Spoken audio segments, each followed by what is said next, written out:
Singing Queen nakipagsabayan sa kapamilya singer. Yan ang ilan sa pag-uusapan natin ngayong araw po ng Lunes, March 24. Pero bago natin talakayin yan, ay humihiling ako na pakisubscribe ang aking YouTube channel. Pakilike and share na din para mas marami pa pong makapanood ng video na ina-upload po natin araw-araw. Maraming salamat po sa inyo mga kaparokya. So mga kaparokya, nitong last Friday nga ay ginanap ang Bench Fashion Event at present ang mga kilalang artista tulad nila Catherine Bernardo at Alden Richards. Pero kung ang karamihan ay sexy looks, iba naman po ang outfit ng magkapatid na Mulak. So very conservative ang suotan ng magkambal ng rumampa sa stage. At kitang-kita na napakasimple at labas-pusod na suot ni Andres at malabulaklaki naman po ang kay Atasha Mulak. Sayang nga lang at wala si Maine Mendoza na isa sa model po ng Bench. So, congrats to all participants po ng Bench Fashion Show. At kitang-kita po dito na kahit simpleng kasuotan lang po ni Atasha Mulak ay very stunning at kitang-kita po ang kagandahang taglay nito. Ganun din po ang kambal nitong si Andres Mulak. Very elegant. Kahit simple lang po ang kanilang iminodel na kasuotan. Samantala, kamusta na nga ba po ang pananghaliang programa mga kaparokya? Kayo mga parokya, kamusta sa inyo ang Eat Bulaga at ang Eat Showtime? Nitong mga araw kasi mga kaparokya ay bumababa po ang ratings ng dalawang noontime shows. At parang apektado ang TV5 sa pagkawala po ng It Showtime sa GTV dahil simula nang mawala ang It Showtime sa nasabing subsidiary TV stations ng GMA ay twice palang umabot sa 4% ang Eat Bulaga, which is last year ay madalas umaabot po sa 4% mahigit pa ang ratings po ng Eat Bulaga. We are talking about the ratings mga kaparokya kasi production-wise, definitely pabonggahan po talaga ang sa It Showtime. Unlike sa Eat Bulaga, simple lang po ang kanilang production. Pero maganda naman po ang mga segment nito. Walang patapon na segment po ang Eat Bulaga. Very simple lang talaga. Anyways, sa ratings naman, obviously mga kaparokya ay angat na angat ang It Showtime dahil sa mga advantages nito. Pero tulad ng lagi nating sinasabi,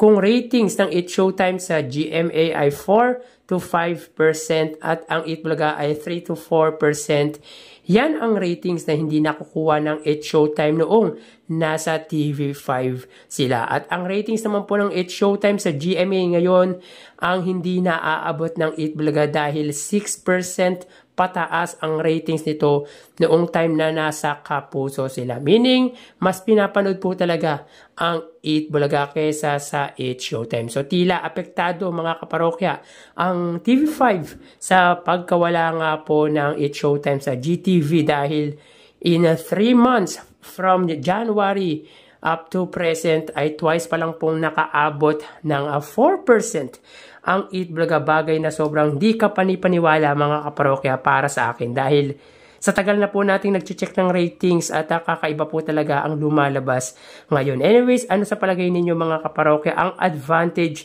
ng It Showtime sa Eat Bulaga? Please comment down below. Samantala, Singing Queen nakipagsabayan sa kapamilya singer. So, ibang level na talaga ang singing group ng Eat Bulaga dahil isa sila sa performers sa katatapos lang na 38th PMPC Star Award for Television. At di lang yan, nakipagsabayan lang naman sila sa kapamilya singer na si Jed Madela. Knowing naman, Jed is one of the best singer in this generation. Kaya level up din ang singing group dahil bukod na nakasabay nito si Jed Madela ay naimbitahan lang naman sila ng one of the prestigious award-giving body sa bansa, ang PMPC Star Award. Iba talaga kapag produkto ng Eat Bulaga dahil mas nakikilala ka. So, mapunta naman po tayo mga kaparokya sa highest viewership na naabot po ng dalawang noontime show last Saturday. So, dito may kita po natin mga kaparokya na ang It Showtime po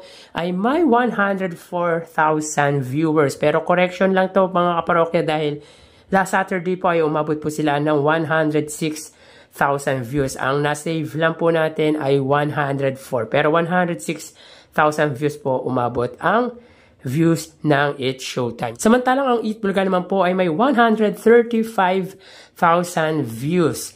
So dito, pagdating sa views, ay angat po ang longest running noontime show against sa Madlang People noontime show. So naabot po ng It's Showtime ang 106,000 views sa oras na 2:10 PM at ang Eat Bulaga naman po sa oras na 1:44 PM at sa segment po yan ng Gimme 5.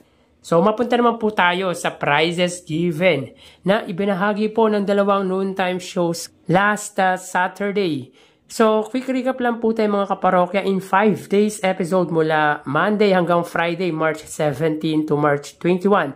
Ang It's Showtime po ay may 145,000 pesos at ang Eat Bulaga naman po ay may 1,043,000 pesos. So, sila po ay may total na 1,188,000 pesos. So, titignan ninyo ang pagitan ng pamimigay ng papremyo ay angat na angat po dito ang Eat Bulaga. So, mapunta po tayo sa Saturday edition.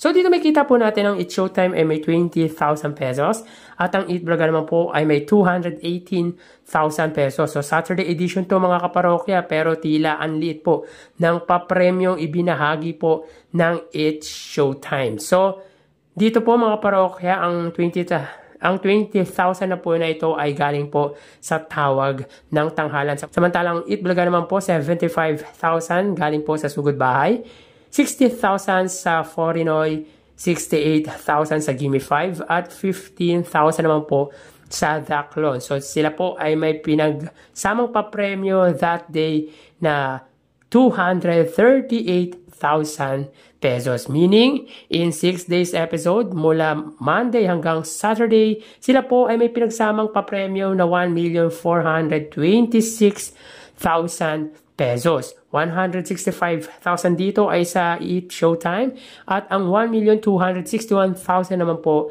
ay sa Eat Bulaga. So, pagdating sa papremyo ay more than 1 million po ang pagitan ng dalawang noontime show. So hanggang dito na lang po tayo. Magsiingat po tayo palagi. Thank you and God bless.